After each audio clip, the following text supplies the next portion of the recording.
আজান দিয়েছেন হজরত বেলাল। আজান কে দিয়েছে? একটু মনোযোগ দিয়ে শুনবেন। আর ইমামতি করবেন আল্লাহ নবী। আল্লাহ রাসূল যতক্ষণ পর্যন্ত আকামত কমপ্লিট না আছে ততক্ষণ পর্যন্ত কেবলামুখী হয়নি। আর আমাদের ইমামের আগে কেবলামুখী হয়ে থাকে, মুয়াজ্জিন আকামত দেয়। আল্লাহ রাসূল কতক্ষণ পর্যন্ত কেবলামুখী হয়নি?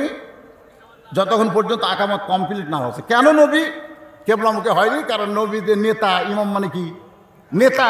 এই নেতা হওয়ার কারণে কাতার সোজা হলো কিনা, কাতার ফাঁকা আছে কিনা, এইগুলা নবী খুব খেয়াল করে দেখতেছে। কাতার সোজা হয়ে গেছে, কাতারের মধ্যে ফাঁকা নেই, তখন নবী কেবলামুখী হয়ে কাত কামাতির সালাহ শোনার পরে আল্লাহু আকবার করে। আল্লাহ নবী এরকম আকামত দেওয়ার সময় বেলাল যখন আকামত দেয়, নবী তাকায় দেখে সামনে কাতারে একজন বসে আছে। আকামত হচ্ছে কাত কামাতির সালাহ, কাত কামাতির সালাহ, নামাজ দাঁড়িয়ে গেছে, নামাজ দাঁড়িয়ে গেছে। এরপরেও কিছু মুসল্লি সিয়ারত বসে আছে। যেরকম আছে না, কথা কন না কেন? আছে। মানুষ কিন্তু সব জায়গায় অধৈর্য হয় না। মসজিদে গেলে অধৈর্য হয়, হয় কি হয় না? কথা কেন হয় কি হয় না? এই জন্য আল্লাহ বলেছেন কদ আফলাহা মান তাযাক্কা ওয়া যাকারা আসমা রাব্বিহি ফাসাল্লা। মসজিদের মধ্যে ঢুকলেই তোমার নামাজ হবে না। নামাজ আদায় করতে গেলে তোমার মনকে মসজিদ বানাতে হবে। তোমার মসজিদকে আল্লাহর কাবা ঘরের সঙ্গে যোগ করা লাগবে। নেটওয়ার্ক ক্লিয়ার থাকা লাগবে। নেটওয়ার্ক, জোরে কন কি ওয়ার্ক? আপনাদের সবার হাতে মোবাইল আছে না নাই? মাঝে মধ্যে আপনার কন্যা ভাই কথা তো বোঝা যাচ্ছে না, মনে হয় নেটওয়ার্ক কমজোরি। আজকে আমাদের বাংলাদেশের নামাজের নেটওয়ার্ক নাই। ধরেন কি ওয়ার্ক নাই, এ কথা কন না কেন? কি নাই? এই জন্য তারা বেশি নামাজ পড়ে, এদের নেটওয়ার্ক নেই। আজকে যারা এখানে বসে আছেন দেখেন নামাজ কাক কয়, যে নামাজ সম্পর্কে আল্লাহ বলেন আস্তাইনু বিসসবরি ওয়াসসালাহ। ধৈর্যের নামাজ কাক কয়? নামাজের ভিতরে ধৈর্য আনতে হবে। নামাজ এমন একটা ইবাদত, যে ইবাদতকে বান্দাকে আল্লাহ নৈকট্য হাসিল করে আল্লাহর কাছে নিয়ে যায়। জোরে কোন সুবহানাল্লাহ। এ নামাজ হলো 5 ওয়াক্ত। জোরে কোন কয় ওয়াক্ত? 5 ওয়াক্ত নামাজ। আমি 5 ওয়াক্ত নামাজের কথা বলবো না, আমি একটা ওয়াক্ত নামাজের কথা আপনাদের সামনে বলতেছি। সেই নামাজটা হলো আসরের নামাজ। কিসের নামাজ? আসরের নামাজ। নামাজ খাড়া হচ্ছে, ওই খাড়া হয় না। অথচ নামাজের মধ্যে যে কটা ফরজ, তার মধ্যে একটা ফরজ হলো দাঁড়িয়ে নামাজ পড়া। জোরে কোন ঠিক কিনা? দাঁড়িয়ে নামাজ শুরু করা লাগবে, অথচ ওই সিয়ারত বসে আছে। আল্লাহ রাসূল বলেছেন যদি না পারো দাঁড়াবার বসা পড়ো, যদি বসা না পড়ো শুয়ে পড়ো। তবে যতক্ষণ পর্যন্ত দাঁড়াবার পারবা ততক্ষণ পর্যন্ত মসজিদে আসবা। যখন দাঁড়াবার পারবা না তখন বাড়িতে বসা নামাজ পড়ো।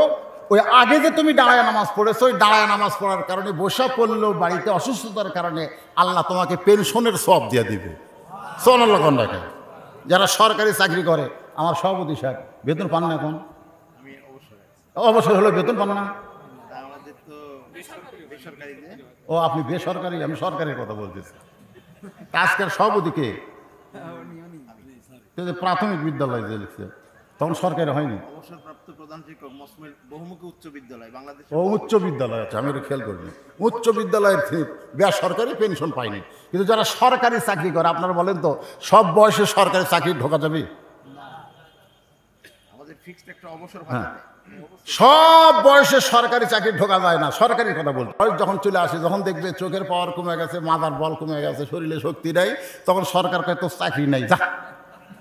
তখন লোকটা কাঁদবে। এই কারণে সরকার বলে না রে, চাকরি না থাকলে কি হবে, প্রত্যেক মাসে তোকে পেনশন দেওয়া হবে। যৌবন বয়সে যারা 5 ওয়াক্ত নামাজ ধরেছে, বুড়া বয়সে যদি জামাতে নামাজ পড়বার নাও পারে, যেখানেই পড়ুক ওই যৌবন বয়সের নামাজের কারণে বুড়া বয়সে আল্লাহ তাকে পেনশনের সওয়াব দিয়ে দিবে। ধরে কেন? সুবহানাল্লাহ। সরকারের দায়িত্ব আছে, আল্লাহর দায়িত্ব নাই। কিন্তু বেটা সিয়ালিয়া মসজিদে যাস কেন? একজন সাহাবী বসে আছেন, খুব মনোযোগ দিবেন। আল্লাহ রাসূল বললেন কুমু লিল্লাহি কানিতিন। কুম মানে দাঁড়াও, লিল্লাহি মানে আল্লাহর জন্য, কানিতিন মানে আনুগত্য নিয়ে। নামাজের মধ্যে দাঁড়াইতে হয় কি নিয়ে? কথা কন না কেন? কি নিয়ে? আনুগত্য। কার আনুগত্য? আরো জোরে বলেন কার? প্রধানমন্ত্রীর সামনে যদি আপনি দাঁড়ান, আপনার দাঁড়ানোর মধ্যে ভদ্রতা আছে না নাই? যেরকম আছে না নাই? প্রধানমন্ত্রীর যিনি স্বয়ং প্রেসিডেন্ট আমার আল্লাহ, তার সামনে আপনি মসজিদ আল্লাহর ঘরে গেছেন, আপনার কেমন আনুগত্য হওয়া লাগবে? এই জন্য আল্লাহ রাসূল বললেন দাঁড়াও। সবাই দাঁড়ায় গেছে বেলালের কতকামতের সালাত শোনার পরে, তুমি বসে আছো কেন? সাহাবী চোখের পানি নিয়ে কান্দের, বলে রাসূলুল্লাহ, আজকে 3 দিন হলে না খাওয়ার কারণে আমার দেহটা এত দুর্বল হয়ে গেছে। হুজুর, এই দুর্বল হওয়ার কারণে দুর্বল দেহ নিয়ে আমি দাঁড়াবার চাই, কিন্তু আমি দাঁড়াবার পারতেছি না। এই বেলাল যখন আজান দিল, আজান শোনার পরে আমার ঈমান বলতেছে তুই 3 দিন হলে না খেয়ে দুর্বল মানুষ, তুই বাড়িতেই নামাজ পড়। কিন্তু আমার ঈমান বলতেছে জামাত ধর, পুরুষ মানুষের নামাজ বাড়িতে হবে না, হামাগুড়ি দিয়ে মসজিদের বারান্দায়। ঈমান বলতেছে সামনে কাতারে যা। ঈমানের বলে বলিয়ান হয়ে সামনে কাতারে আসলাম, কিন্তু দেহে না খাওয়া থাকার কারণে আমি দাঁড়াবার পারতেছি না। হুজুর, আল্লাহর রাস্তা আমাকে মাফ করে দেন। আল্লাহর নবী চিৎকার করে বললেন ওসমান। ওই দুর্বল সাহাবী যখন বললেন 3 দিন না খাওয়ার কারণে আমি দুর্বল, দাঁড়াবার পারতেছি না, এমন সময় নবী ডাক দিলেন ওসমান। কারণ নবী যখন মদিনার প্রেসিডেন্ট ছিলেন, ওই সময় ওসমান হলেন অর্থমন্ত্রী, খাদ্যমন্ত্রী। ধরে গান সুবহানাল্লাহ। আল্লাহ নবী যখন মদিনার কি যায় খালি নবীগিরি করছে না মদিনার প্রেসিডেন্ট করছে?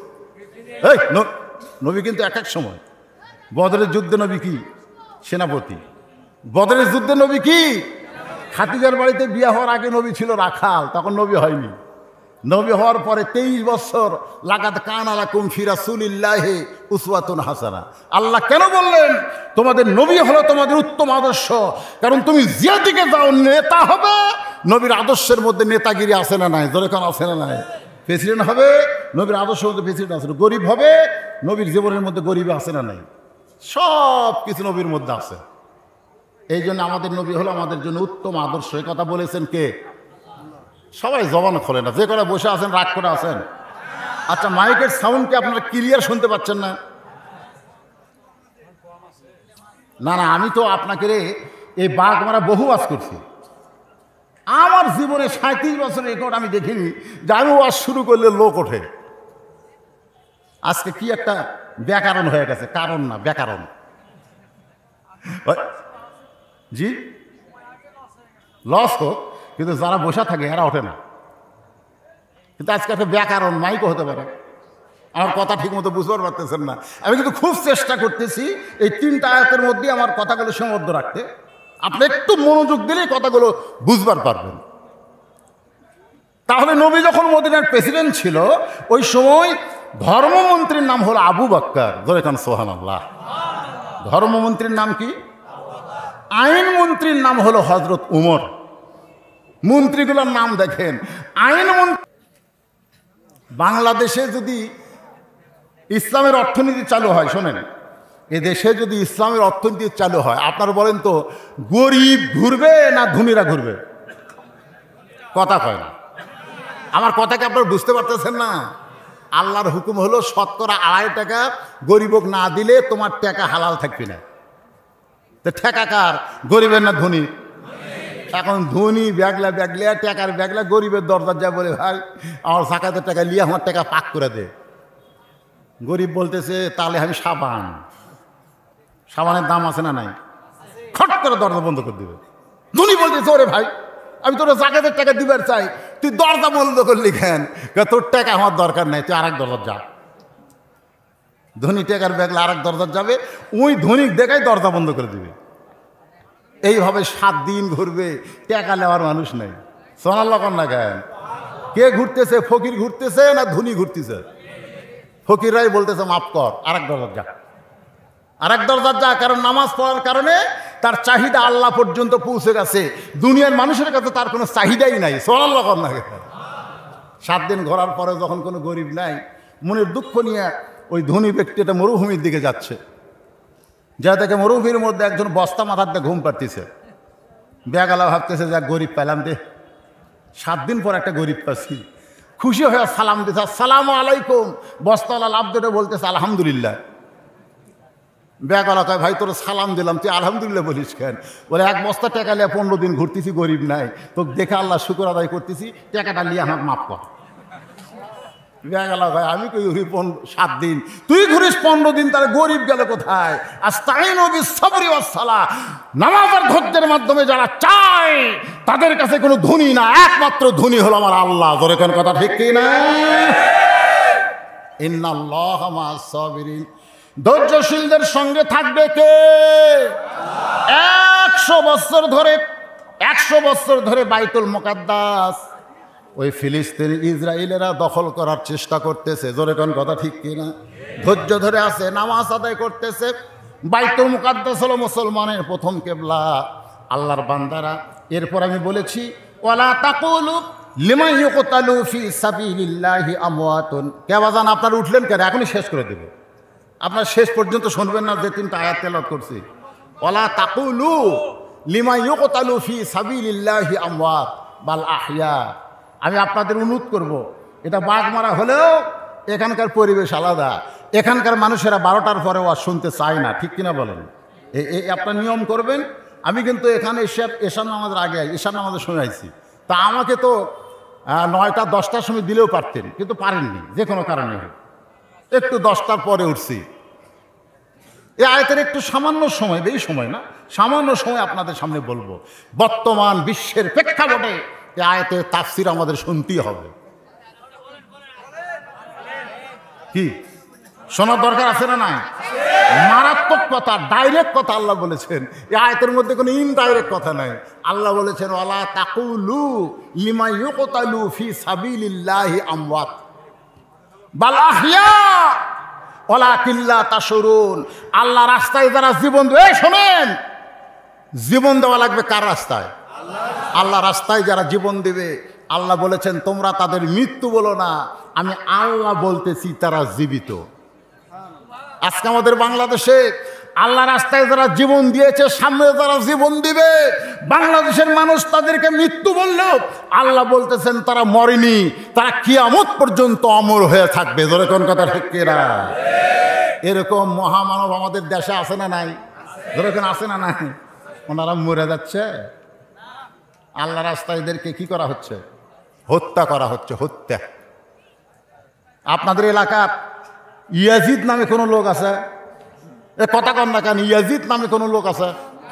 গোটা বাংলাদেশে আছে, কিন্তু হোসাইন নামে আছে না নাই? আপনাকে এলাকাতে খুঁজে দেখেন 2-4টা পাবেন, তারপর ইয়াজিদ নাম তুলেন না কেন? ইয়াজিদ ক্ষমতার চেয়ারে বসে হোসেন রাদিয়াল্লাহর মুখের মধ্যে লাঠি ঢোকায় বলতেছিল, হোসাইন তুই শেষ হয়ে গেছিস, তোর আর দাম নেই, তুই শেষ, তোর দেহ পড়ে আছে কারবালা, মাথাইছে দামেশকে, তুই শেষ। একজন সাহাবী দাঁড়িয়ে বলেন, ইয়াজিদ মুখে যা আসে তাই বলো না, শেষ হোসাইন হয় নাই, আমি দেখতেছি তুমি শেষ হয়ে যাচ্ছ, তুমি শেষ হয়ে যাচ্ছ। একদিন তোমার ক্ষমতা থাকবে না, এই চেয়ারও থাকবে না, মানুষের অন্তরে তুমি থাকবে না, মানুষের মুখে তুমি ঘৃণার পাত্র হবা। জোরে কোন কথা ঠিক? আজকে হোসাইন মরে নাই, হোসাইন জীবিত, মানুষের কলিজার টুকরা। আর ইয়াজিদ হলো এমন একটা নাম মানুষ ঘৃণা করে। জোরে কোন কথা ঠিক কিনা? ক্ষমতার চেয়ার পায়া ভালো মানুষকে হত্যা করে তুমি মনে করবা আমি হইছি রে, তুমি কিছু হওনি, খালি মরিয়া দেখো তুমি ঘৃণার পাত্র হয়ে যাবা। জোরে কোন কথা ঠিক কিনা? আল্লাহ রাস্তায় যারা জীবন দিচ্ছে, যারা দিছে, যারা দিবে, আয়াতে আল্লাহ বলেছেন তারা মরবে না, আমি আল্লাহ বলতেছি তারা জীবিত। জোরে কোন সুবহানাল্লাহ। বালাহিয়া, বরং তারা জীবিত। ওয়ালাকিন লা তাশউরুন, তোমরা সাধারণ মানুষ সেটা বুঝতে পারতেছো না। আবু হানিফা রহমতুল্লাহ আলাইকে জেলখানার মধ্যে হত্যা করা হয়েছে। জোরে কোন কথা ঠিক কিনা? কথা কন না গে? মরিছে আবু হানিফা। ওই সময় যিনি তাকে জেলখানায় হত্যা করেছিল তার নাম হলো আবুল মনসুর। আপনারা বলেন তো, আবুল মনসুরের নাম কেউ কভার পারে? এ কথা কন না কেন? কেউ কভার পারে? কিন্তু আবু হানিফার নাম মানুষের অন্তরে অন্তরে আসে না, জোরে কোন আসে না? কিয়ামত পর্যন্ত হকের পক্ষে যারা থাকবে তাদের অনেককেই হত্যা করা হবে। তাই বলে মনে করেন না তারা নিহত হয়ে গেছে, মরে গেছে, বরং তারা চির অমর হয়ে কিয়ামত পর্যন্ত আল্লাহ তাদের রাখবে। জোরে কোন ঠিক? তো সামনে আসতেছে দিন, সামনে দিন আসতেছে। আজকে ফিলিস্তিনে শুরু হয়েছে, মনে করতেছে আমাদের বাংলাদেশে হবে না।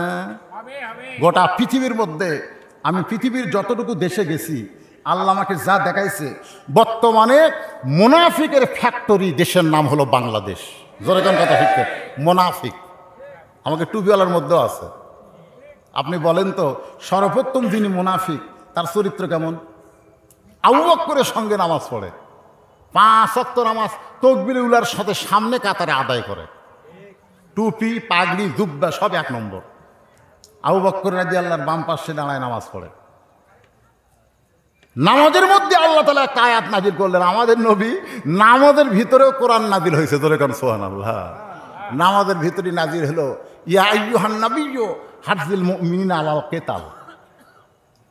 নামাজ শেষ করে নবী সাহাবীদের বললেন, সাহাবীরা আজকে যখন নামাজের মধ্যে ছিলাম তখন কোরআনের আয়াত আল্লাহ নাজিল করেছে, তোমরা কি আয়াতটা শুনবা? সাহাবীরা বললেন, হুজুর শুধু শুনবো না, সামিনা ওয়া তাআনা, আমরা শুনবো এবং আমল করব। জোরে কর না সুবহানাল্লাহ।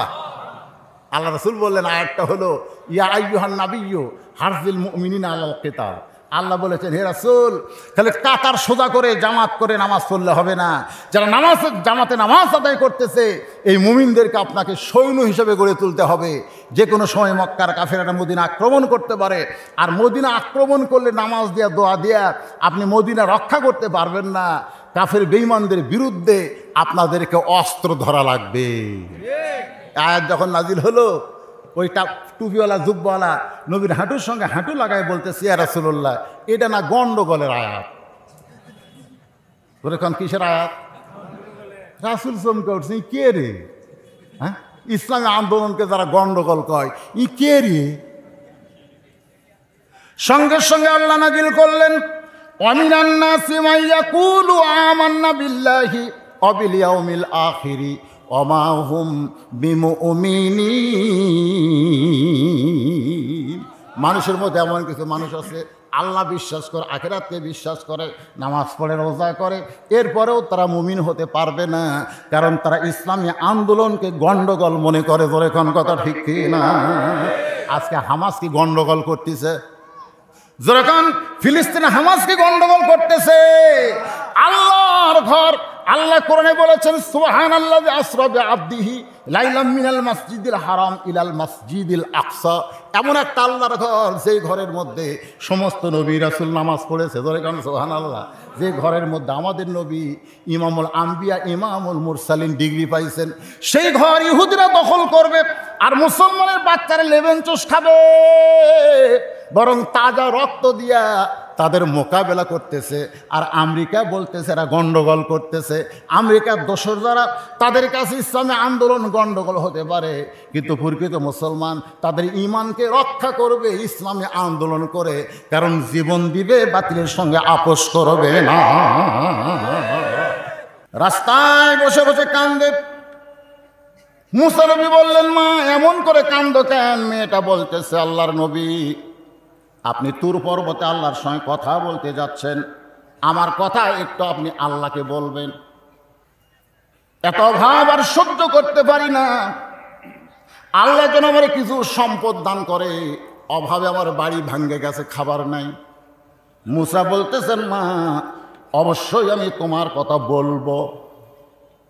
কয়দিন হলো? একেবারে পাহাড়ের নিকটে গিয়ে দেখে লুলা ল্যাংড়া একজন কাঠের ডুমরে গড়ায় দিলে যেমন গড়ে গড়ে আসে, মুসা নবীর সামনে এসে বলতেছে, ওগো আল্লাহর নবী, আমার হাত নাই পা নাই, আল্লাহ খামারে দুনিয়াতে প্রেরণ করছে, কোনো কাজই যদি আমার দিয়ে না হয় তাহলে আল্লাহ আমাকে দুনিয়াতে কেন প্রেরণ করলো? আপনি একটু আমার কথা আল্লাহকে বলবেন। মুসা বললেন, বলবো, কোনো সমস্যা নেই। মুসা নবী তুর পর্বতে গেলেন, আল্লাহর সঙ্গে কথাও বললেন। কথা বলার পরে মুসা নবী যখন চলে আসতেছেন, আল্লাহ বলে, মুসা আমাকে বলার তোমার কিছু নাই? মুসা বলে, আল্লাহ যা বলার তা শেষ। আল্লাহ বলে, মুসা তোমার কি আর বলার কিছুই নাই? মুসা বলতেছে, আল্লাহ যা বলার দরকার ছিল সব শেষ করেছি, আর কি বলবো? আল্লাহ বলে, মুসা রে, রাস্তার মধ্যে তোমার 3 জন ধরে আমার কাছে বলার কথা বলেছিল, তুমি কি তাদের কথা বলবা না? মুসা নবী আফসোস করে বলতেছে, আল্লাহ আমার মনে নাই। ধরে কোন কি নাই? আচ্ছা আপনারা বলেন তো, রাস্তার এই 3 জন লোক, এরা কি বাঘ ধরছে না নবিক ধরছে? ধরে কোন মুসা কি নবিক ধরেছে, অথচ নবীরই মনে নেই। আর এখন কতগুলা বাবা ধরে ধরে কোন কি ধরে, যে আল্লাহর জিকির করবে আল্লাহ তার জিকির করবেন। এখানে জিকির মানে আল্লাহ আল্লাহ জিকির করা নয়, এখানে জিকির মানে হলো স্মরণ। যে আল্লাহকে স্মরণ করে আল্লাহ তাকে স্মরণ করে। একদিন দুনিয়ার সবাই ভুলে যাবে। আল্লাহ বলেছেন ওয়াশকুরুলি ওয়ালা তাকফুরুন, তোমরা শুকুর গুজারি হও, তোমরা কুফরি করো না। এ কথা কার? তো একদিন সবাই সবাইকে ভুলে যাবে, কিন্তু একজনই ভুলবে না, তিনি কে? আমরা সে আল্লাহর প্রশংসা করতে রাজি আছি। মুসা আলাইহিস সালাম যাচ্ছেন আল্লাহর সঙ্গে কথা বলার জন্য তুর পর্বতে। জোরে কোন কোথায়? আল্লাহ রাসূল বলেছেন মুসা নবী তুর পর্বতে গেলে আল্লাহ খুব খুশি হয়। সুবহানাল্লাহ বলেন।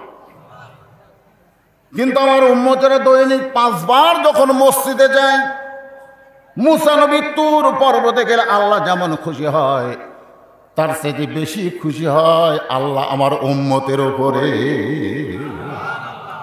দৈনিক কয়বার? আরো ধরে কম, 5 বার।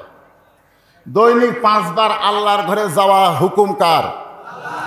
এই জন্য আল্লাহ কোরআনে বলেছেন আল্লাযীনা ইম্মাক্কান্নাহুম ফিল আরদ, জমির মধ্যে কোনো মুসলমানকে যদি ক্ষমতা দেওয়া হয় তার 1 নম্বর কাজ হলো পদ্মা সেতু নির্মাণ করা, 1 নম্বর কাজ হলো বাল্য বিয়ে বন্ধ করা, 1 নম্বর কাজ হলো মাদক মুক্ত বাংলাদেশ করা।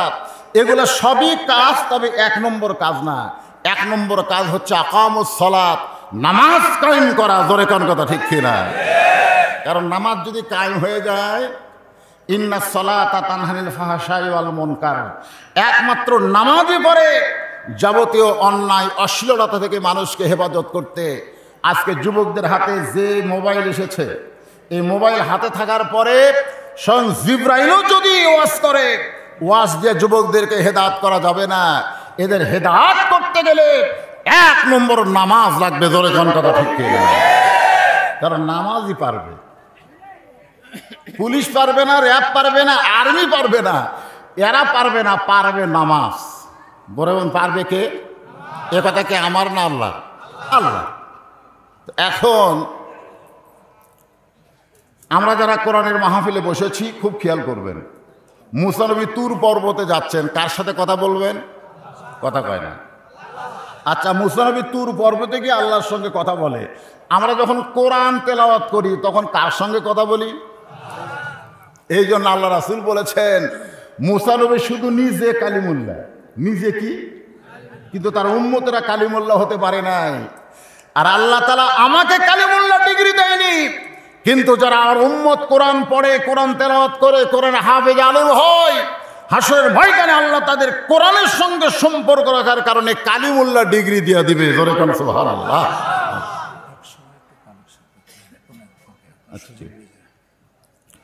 তো এখন মুসা নবী তুর পর্বতে কথা বলতে যাচ্ছেন কার সাথে? দেখা না কথা? কথা কয় না, কথা। আর আমরা মসজিদে যাই কথা বলতে কার সাথে?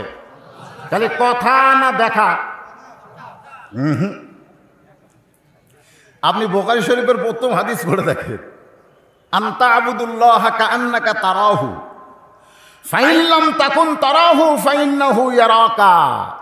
তুমি যখন মসজিদের মধ্যে প্রবেশ করো, মসজিদ দুনিয়ার কোনো প্রধানমন্ত্রী রাজা বাদশার ঘর না, মসজিদ হলো আমার আল্লাহর ঘর। জোরে কোন কথা ঠিক কি না?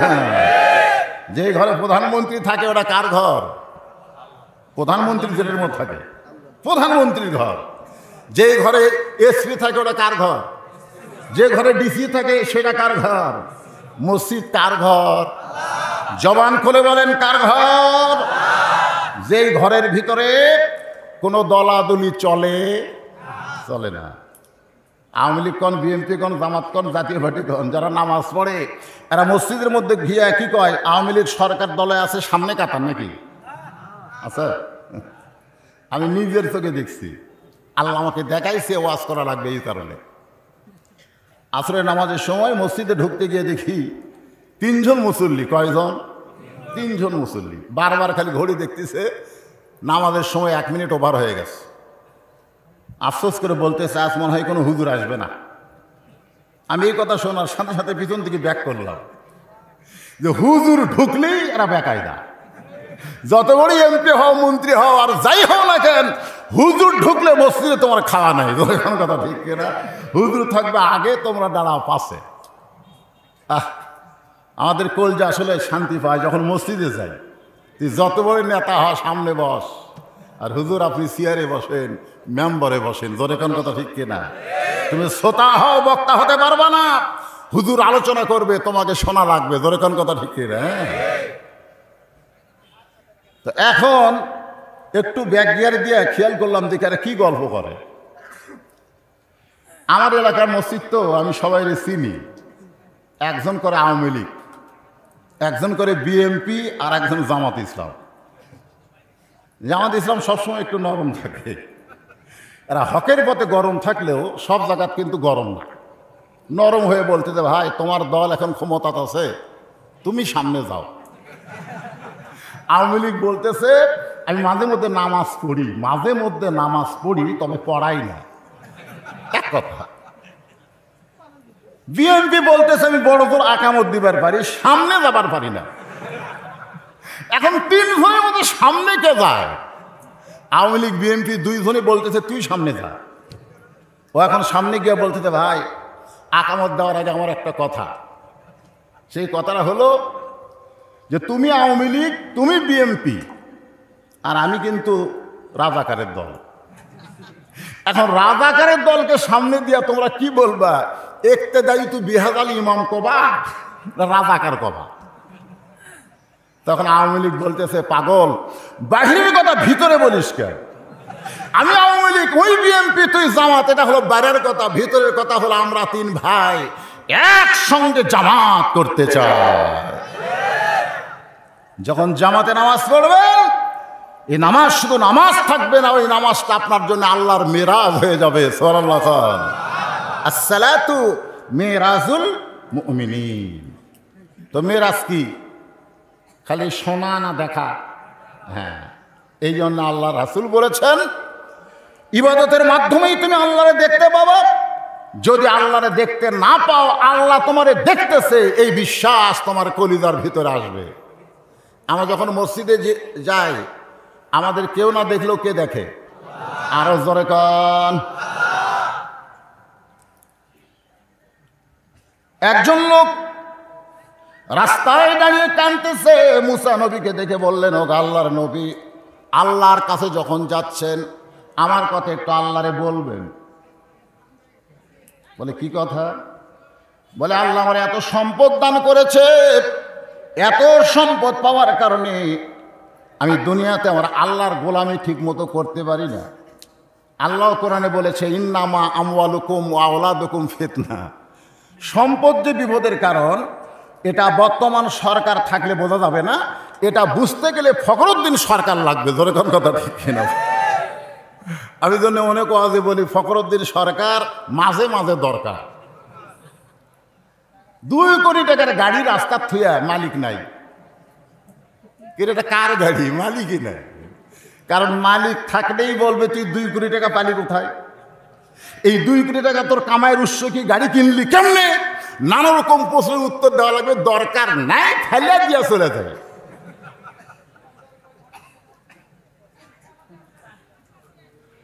বাংলাদেশের অর্থ বিদেশের পাচার করার সুযোগ থাকতো না। অর্থ যখন তুমি অন্যায়ভাবে কামাই করবা, ওইটা তোমার জন্য সবচাইতে বড় বিপদ হবে, দুনিয়াতেও এবং আখেরাতে। জোরে কোন কথা ঠিক কিনা? কথা কি আমার না আল্লাহর?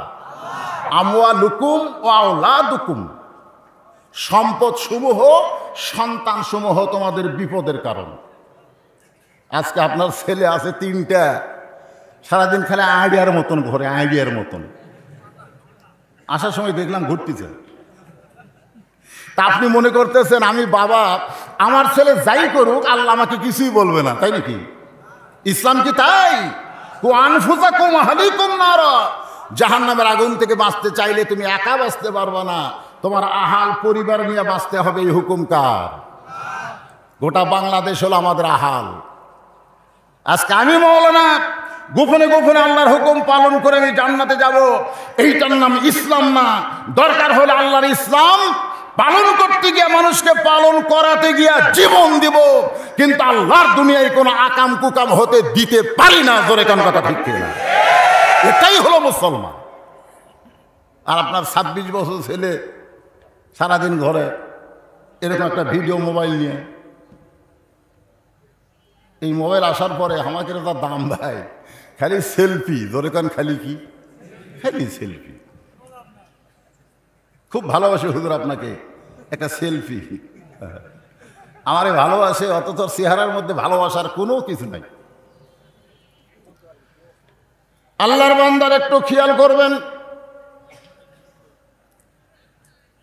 লোকটা বলতেছে এত সম্পদ আল্লাহ আমাকে দুনিয়াতে দান করেছে, এই সম্পদের কারণে আল্লাহর গোলামি করতে আমার বড় কষ্ট হয়। আপনি একটু আল্লাহকে বলবেন আল্লাহ যেন আমার সম্পদ কমায়া দেয়।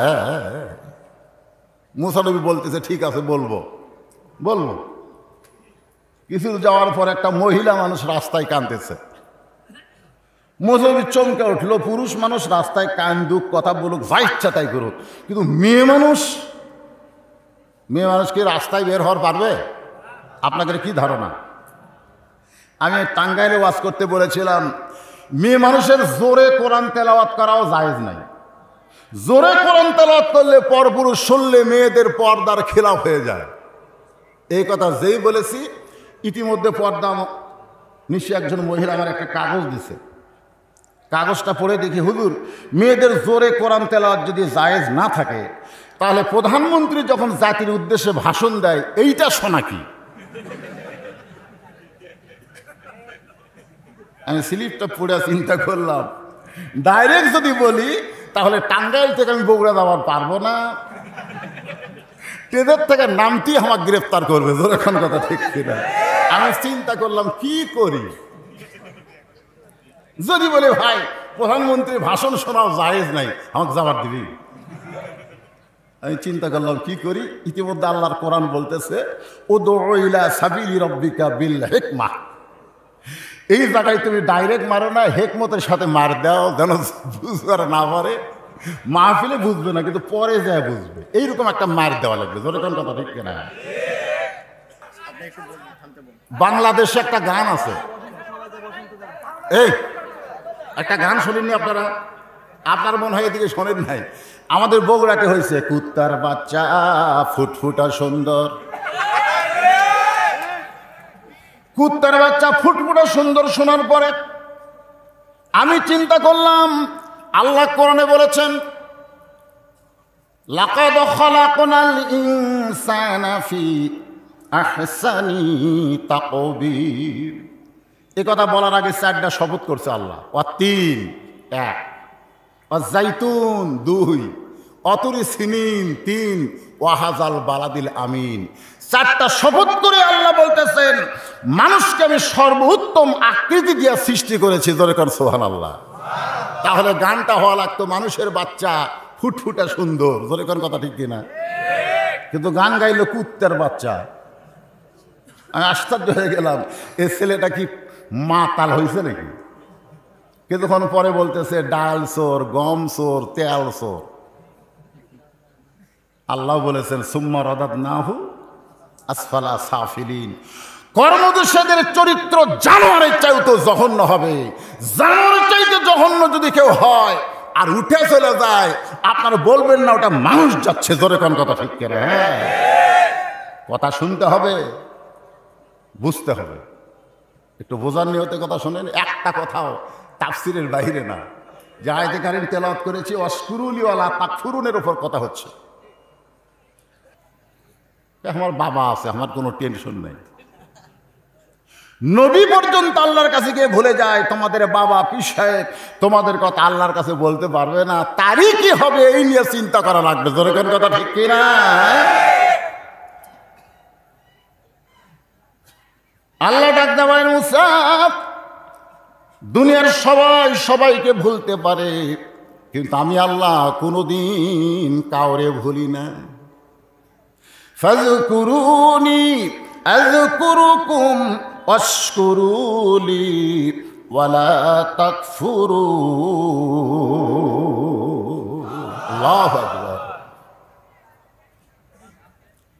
মুসা বলতেছে আল্লাহ তাহলে খবর কি? এই তিনজনের খবর কি? খবর আছে না নাই? কার খবর? আল্লাহর পক্ষ থেকে এই তিনজনের খবর কি?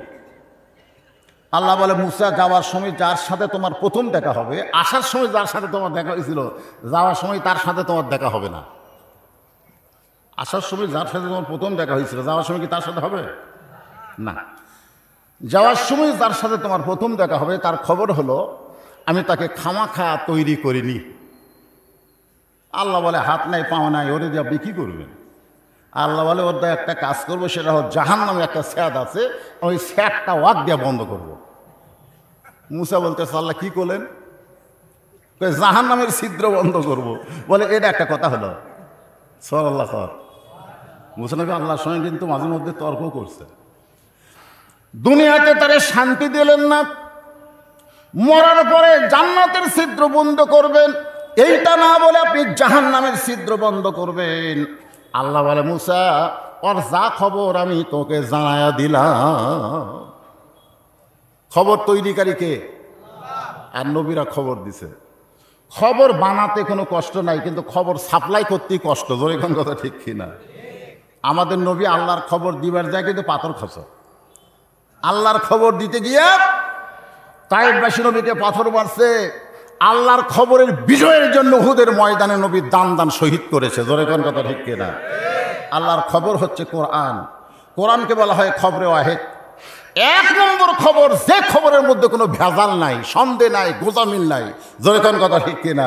যালিকাল কিতাবুল লা রাইবা ফীহ, কোনো ভেজাল নাই। সন্দেহ আছে? গোজামিল আছে? তাহলে আল্লাহর খবর মুসা নবী বলতেছে।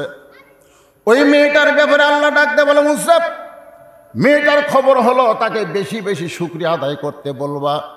যাটুকু আমি দিয়েছি এই নিয়েই যেন সে শুকরিয়া আদায় করে। লাইন শাকারতুম লাযীদান্নাকুম, যে বেশি বেশি শুকুর করবে আল্লাহ তার নিয়ামত বাড়ায় দিবে। জোরে কোন সুবহানাল্লাহ। মুসা বলে আল্লাহ তাহলে প্রথম জনের খবর কি? আল্লাহ বলতেছে তাকে না শুকরি বান্দা হওয়ার জন্য বলবা। তাকে তুমি বলবা তার কাছে যত সম্পদ আছে সম্পদের মালিক আল্লাহ না, সম্পদের মালিক সে নিজে। মুসা কয় আল্লাহ এই খবর দেওয়া যাবে কেন? সম্পদের মালিককে আরো জোরে কর না কেন? আপনাকে কি সন্দেহ আছে নাকি? আছে। তাছাড়া লোক দিয়ে আপনি কেমনি বলেন এইদিকে যা দেখতেছেন হুজুর এরা আমার, ওই সাইডে যা দেখতেছেন আমার ভাইয়ের, পিছনে যা দেখতেছেন আমার বাপ চাচা, তো সবই যদি তোমাদের হয় আল্লাহর, তখন বলতেন সেটা আল্লাহরা দেখে গেলে আপনাকে কষ্ট করে 2 মিনিট হাঁটা লাগবে। কষ্ট করে 2 মিনিট হাঁটলে আল্লাহটা দেখানো যাবে। 2 মিনিট হাঁটার পরে মসজিদের সামনে গিয়ে বলতে যে হুজুর এখানেও আল্লাহর কিছু ছিল না, আমার চাচা দয়া করে আল্লাহ 10 শতক দান করছে, আর আমরা টাকা পয়সা দিয়ে আল্লাহ ঘর বানায় দিছি, নাম দিছি আল্লাহর ঘর। ফেরেশতা বলে আল্লাহ এটা কোন দেশ? যে দেশে চাচা দান করলে তুমি পাও, ভাস্তারা তৈরি করে দেয়, এই দেশের নাম কি? আল্লাহ বলে ওই দেশের নামই হলো বাংলাদেশ, যে দেশে আমি আল্লাহর চাইতে গরিব কেউ নাই। একদম বাকদম ঘোরাডম সাজে ঢাক ঢোলক ঝাঁদর বাজে। এই শিক্ষা যে প্রাইমারি দেওয়া হয়, এই প্রাইমারি শিক্ষকের মাস গেলে 50,000 টাকা বেতন পায়। যেরকম কথা ঠিক কিনা? আর যালিকাল কিতাবুল লা রাইবা ফীহি হুদাল লিল মুত্তাকিন, এই কোরআন শিক্ষা যেখানে দেওয়া হয় দেখবেন কোভিডের অত্যাচারে ওস্তাদের বেতনই বন্ধ হয়ে আছে 3 মাস। গতকাল যেখানে মাহফিল করলাম ওখানকার মোহতামিম বলতে যে হুজুর প্রায় 13 বছর চাকরি করতেছি, 10,000-এর উপর আমার বেতন ওঠে না। সব জিনিসের দাম বাড়লো কিন্তু হামাকের দাম বাড়লো না। মসজিদের ইমামের দাম বাড়েনি, মুয়াজ্জিনের দাম বাড়েনি, সব জিনিসের দাম বেড়ে গেছে। যেরকম কথা ঠিক কিনা ভাই? মুসা নবী প্রথম দেখা লুলা পঙ্গুর সাথে। লুলা পঙ্গু বলতেছ আল্লাহর নবী আমার খবর কি? আমার কথাকে আপনি আল্লাহকে বলেছিলেন? মনে চিন্তা করে আমার তো মনেই নেই। মনে আছিল? আমাকে এত ধরা ধরল অত আমার মনেই নেই। আল্লাহ তোমার ব্যাপারে খবর দিল, তোমাকে আল্লাহ খামাকা সৃষ্টি করে নাই, আল্লাহ তোমাকে দিয়া জাহান্নামের একটা ছিদ্র বন্ধ করে দিবে। জাহান্নামের একটা ছিদ্র কি করবে? বন্ধ করবে। সঙ্গে সঙ্গে লুলা পঙ্গু বললেন আলহামদুলিল্লাহ। জোরে বলেন আলহামদুলিল্লাহ। মুসা কয় পাগল নাকি? ভালো মতো শুনছ? আল্লাহ তোমাকে দিয়া জাহান্নামের ছিদ্র বন্ধ করবে। পঙ্গু বলতেছে এতদিন মনে করতাম আমার দাম নাই, এতদিন মনে করতাম আমার কোনো দাম নাই, আল্লাহ আমার খামাকা সৃষ্টি করছে, কিন্তু জাহান্নামের ছিদ্র যখন বন্ধ করবে তখন বিশ্বাস হলো আমার দাম আছে। মুসা বলতেছে কে রে, আগুন দিয়ে পুরা সারকার হয়ে যাবি। বলে জাহান্নামেরও মালিক যিনি, জান্নাতেরও মালিক তিনি। সুবহানাল্লাহ বলেন। মুসা নবী বললেন পাগলে যা মুখে তাই বলে। এই কথা বলে যখন মুসা নবী রওনা দিয়েছেন, আল্লাহ বলে মুসা একটা বার পিছন দিকে তাকায় দেখো। মুসা নবী তাকায় দেখে লুলা পঙ্গু নাই, সুদর্শন একটা যুবক দাঁড়িয়ে আছে। লাইন শাকারতুম লাযীদান্নাকুম আশকুরুনি ওয়ালা তাকফুরুন। তোমরা আল্লাহর শুকর গুজারি বান্দা হও, তোমরা কুফরি করো না। এ কথা কার? তাহলে আমাদেরকে আল্লাহ যা দিছে এতে আমরা খুশি না বেজার? চোখ ঠিক আছে, কান ঠিক আছে, হাত ঠিক আছে, হেঁটে হেঁটে আসেন। সব কিছু যে আল্লাহ আমাদের সুন্দর করে রেখেছে, আমরা আর কিছু চাই না। এই নিয়ামত আল্লাহ আমাদের দান করার কারণে খুশি না বেজার? জবান খুলে বলি আলহামদুলিল্লাহ। তুমি যে অবস্থায় আছো আল্লাহর বেশি বেশি শুকরিয়া আদায় করো। মেয়েটা বলছে কি করলেন, কি করলেন? আমি যে অবস্থায় আছি সে অবস্থায় শুকুর করা যায়? বাড়িতে রোদ আসে, পানি পড়ে, খাওয়ার কিছু নাই, এ অবস্থায় আলহামদুলিল্লাহ কেমনে বলবো? আপনার আল্লাহর কি হুঁশ নাই, আক্কেল নাই? মুসা বলতেছে আল্লাহ যেই খবর দিচ্ছে আমি সেই খবর তোমারে জানাইলাম। মেয়েটা বলতেছে এই অবস্থায় আল্লাহর শুকরিয়া আদায় করতে পারবো না। মুসা নবী যখন চলে গেলেন, আল্লাহ বলে মুসা একবার পিছন দিকে তাকাও। মুসা নবী তাকায় দেখে যেটুকু ছিল ঝড়ে সেইটুকু আর নাই। প্রথম জনের সঙ্গে দেখা।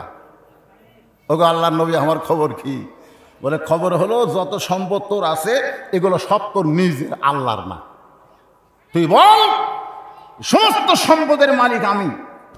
এতদিন শুধু বলিস সব সম্পদের মালিক আল্লাহ, আমি হলাম পাহারাদার। কিন্তু আজ থেকে বলতে হবে সব সম্পদের মালিক আমি, আল্লাহ না। লোকটা চিল্লায় বলতেছে জীবন গেলেও এই কথা আমি বলতে পারবো না, কেন সমস্ত সম্পদের মালিক কে? জোরে বলেন মালিক কে? আজকে আমাদের যা কিছু আছে সব কিছুর মালিক হচ্ছে আমাদের আল্লাহ। এমনকি আমাদের জীবনের মালিককে, মরণের মালিককে। সবাই আমার সঙ্গে বলেন ইন্না সালাতি ওয়া নুসুকি ওয়া মাহইয়ায়া ওয়া মামাতি লিল্লাহি রাব্বিল আলামিন ফাযকুরুনি আযকুরকুম ওয়াশকুরুলি ওয়ালা তাকফুরুন।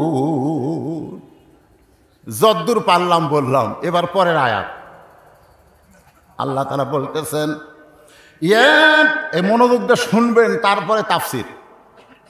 ইয়া আইয়ুহাল্লাযীনা আমানুস্তাঈনু বিস-সাবরি ওয়াস-সালাহ ইন্নাল্লাহা মা'আস-সাবিরিন।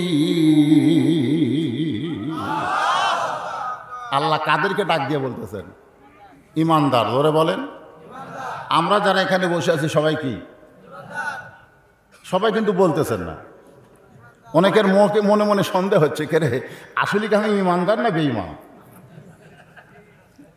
কারণ যারা মাগরিব এবং এশার নামাজ পড়েননি এখানে বসে আছেন, যারা মাগরিবের নামাজ পড়েনি, এশার নামাজ পড়েনি, আপনাকে ধারণা তারা কি? কারণ রাসূল বলেছেন লা সালাত আলা ঈমানা, যারা নামাজ নাই তার ঈমান নাই। কথা কয় না রে, এটা কি আমার কথা না রাসূলের কথা? লা সালাতা লা দীনা, যার নামাজ নাই তার কোনো ধর্মই নাই। এখন যারা বেনামাজি এরা খুশি হবি না রাগ করবে? মান তারাকা সালাতু মুতাম্মিদান ফাকাত কাফার।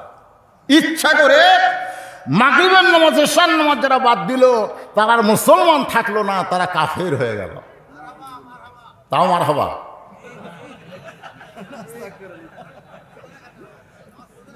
আসলে কখন কোনটা বলা লাগবে? আচ্ছা, আল্লাহর বান্দারা একটু খেয়াল করবেন। ইমানদারকে লক্ষ্য করে আল্লাহ বললেন, সাহাবারা বললেন মা হুয়াল ঈমান ইয়া রাসূলুল্লাহ, ঈমান সম্পর্কে আমরা জানতে চাই। আল্লাহ নবী বললেন ইকরার বিল লিসান তাসদিক বিল জানান আমল বিল আরকান, এরই নাম হলো ঈমান। এক নম্বর হলো ইকরার বিল লিসান, জবানে বলতে হবে লা ইলাহা ইল্লাল্লাহ। সবাই বলেন না কেন ভাই, এটা কি? এটা তো এক নম্বর। লা ইলাহা মহব্বতে লা ইলাহা লা ইলাহা। আচ্ছা, আপনারা ওটা বসা করতেছেন কেন? কি শুনবেন সেটা বলেন। কি শুনবেন? ফাতেমার কাহিনী? হ্যাঁ, জীবনে বহু কাহিনী কইছি, আজকে একটু সময় বেশি বাকি নাই। সময় বেশি বাকি নাই। রাসূল বলেছেন ঈমান সম্পর্কে তিনটা কথা জবানে বলতে হবে, কলিজার ভিতরে ঈমানকে ঢুকাতে হবে। জোরে কোন কথা ঠিক কিনা? তাসদিক বিল জানান, একবার যদি কলিজার মধ্যে ঈমানকে ঢুকাবার পারেন, আপনার কাছে জীবনের চাইতে দুনিয়ার চাইতে ঈমানের দাম বেশি হবে। আজকে বর্তমান আমাদের কাছে জীবনের দাম বেশি না ঈমানের দাম বেশি? সত্যি কথা বলেন ভাই, জীবনের না ঈমানের? জীবনের চাইতে কাদের কাছে ঈমানের দাম বেশি? দুই হাত তুলে আমার আল্লাহকে দেখান। লিল্লাহে তাকবীর। হাত নামান। দরকার হলে জীবন দিব, কিন্তু ঈমান দিব? দরকার হলে কি দিব? আপনি আমি যতই চেষ্টা করে ঈমান বাঁচাবার, জীবন বাঁচাবার পারবো না। যতই চেষ্টা করি। তাসদিক বিল জানানের একটা দৃষ্টান্ত হলো, উকিল বলতেছে রাষ্ট্রপতির কাছে যদি আপনি দরখাস্ত করেন, রাষ্ট্রপতি আপনার প্রাণ ভিক্ষা দিবে। যদি প্রাণ ভিক্ষা না চান তাহলে আপনার ফাঁসি হবে। আপনার কি হবে? তাসদিক বিল জানান, কলিজার মধ্যে ঈমানদার বলতেছে তুমি যে রাষ্ট্রপতির কাছে আমাকে জীবন ভিক্ষা চাইতে বলেছ, আমি আমার জীবনে এরকম 3 জন রাষ্ট্রপতিকে ক্ষমতা থাকা অবস্থায় মরা দেখছি। কয়েকজন রাষ্ট্রপতি ক্ষমতা থাকতেই মরেছে? একটা হলো বঙ্গবন্ধু শেখ মুজিবুর রহমান, একটা জিয়াউর রহমান, একটা জিল্লুর রহমান। যারা ক্ষমতা থাকতে মরে যায় তাদের কাছে কোনো ঈমানদার জীবন ভিক্ষা চায় না। জীবন ভিক্ষা চাইবে তার কাছে যার কোনোদিন মরণ নাই। তিনি কে? আরো জোরে বলেন, তিনি কে?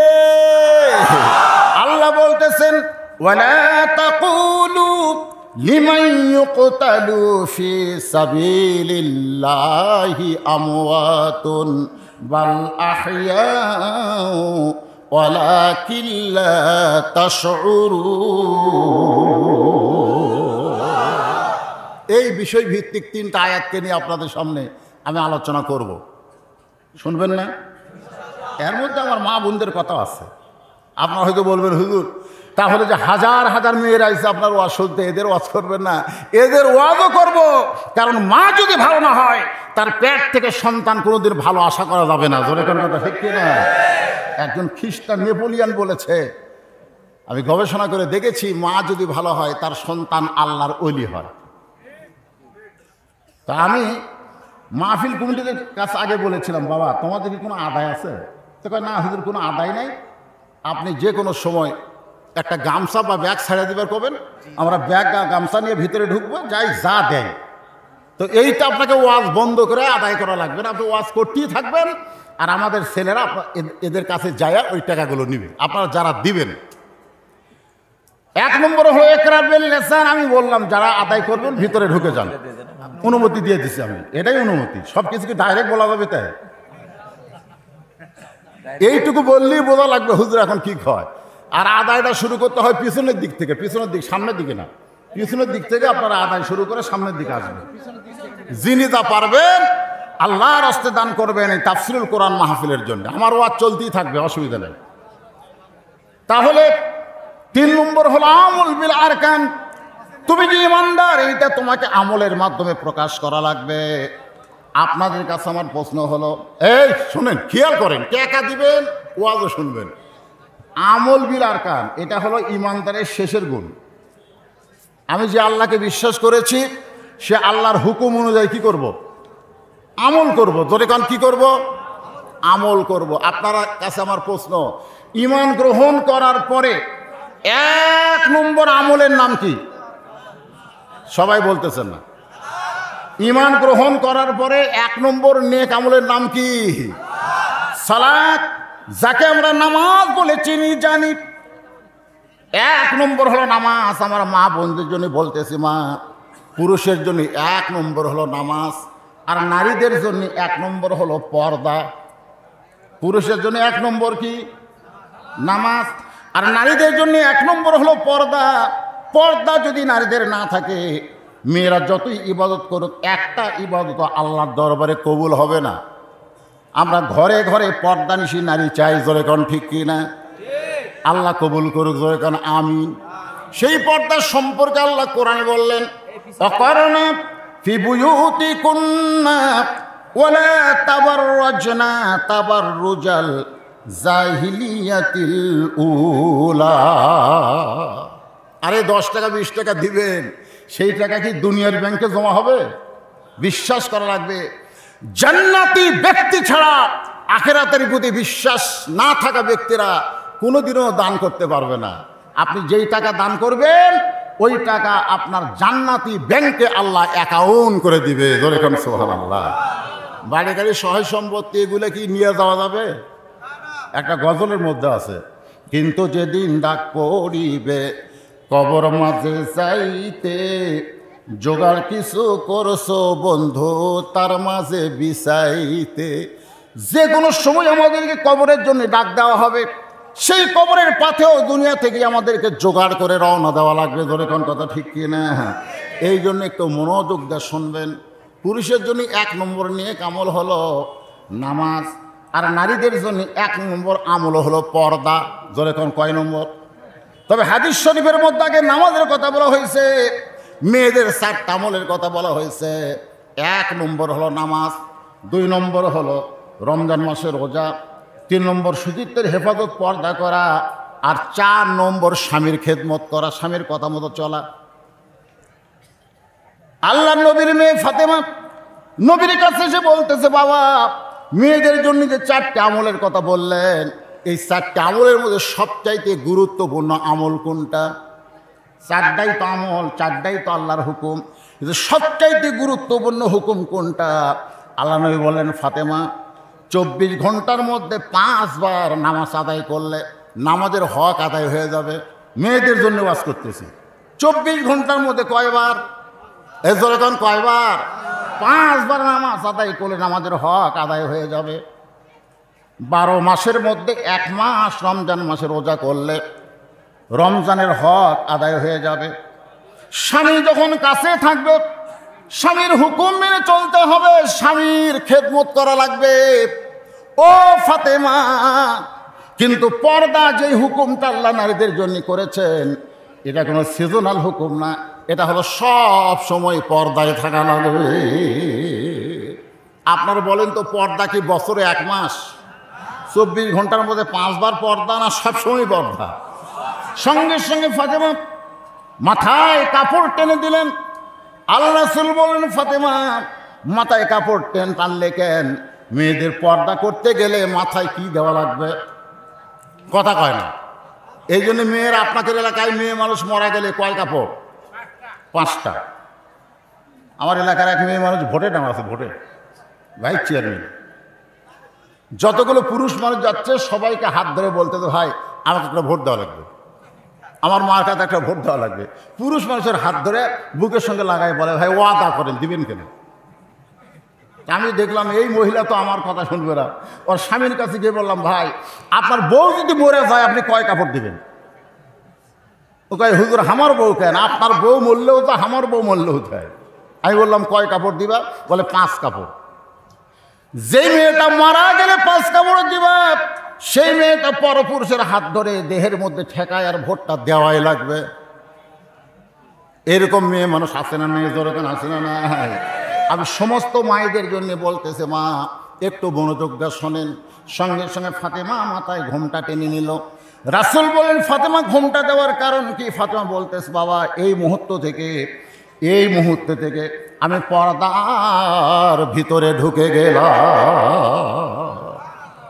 এই মুহূর্ত থেকে পর্দার ভিতরে ঢুকে গেলাম। আল্লাহ নবীর মেয়ে ফাতেমা এমনভাবে পর্দা করলেন, এই দুনিয়া থেকে যখন বিদায় নেবেন গভীর রাত্রে হযরত আলীকে বুকের মধ্যে ঘরের মধ্যে নিয়ে বলতে, স্বামী গো, আল্লাহ তাআলা আমার দোয়া কবুল করেছেন। হযরত আলী মুস্কি মুস্কি হাসতেছে। ফাতেমা বলে, হাসেন কেন? বলে, হাসার কারণ হলো শুকরিয়া আদায় করো, আল্লাহ তাআলা তোমার দোয়া কবুল করেছে। ফাতেমা বলতেছেন, কি দোয়া কবুল করেছে আপনি কি শুনবেন না? আপনি কি শুনবেন না? এবার হযরত আলী বলতেছেন, কি দোয়া করেছে আল্লাহর কাছে? ফাতেমা বলতেছে, আমি দোয়া করেছি আল্লাহ যেন আমাকে পর্দার ভিতরে মৃত্যু দেয়, কারণ মৃত্যুটাই হলো আসল। জোরে কোন কথা, ঠিক কিনা? আল্লাহ কোরআনে এক জায়গায় বলেছে, লা তামুতুন্না ইল্লা ওয়া আনতুম মুসলিমুন, মুসলমান না হয়ে তোরা কেউ মরিস না রে।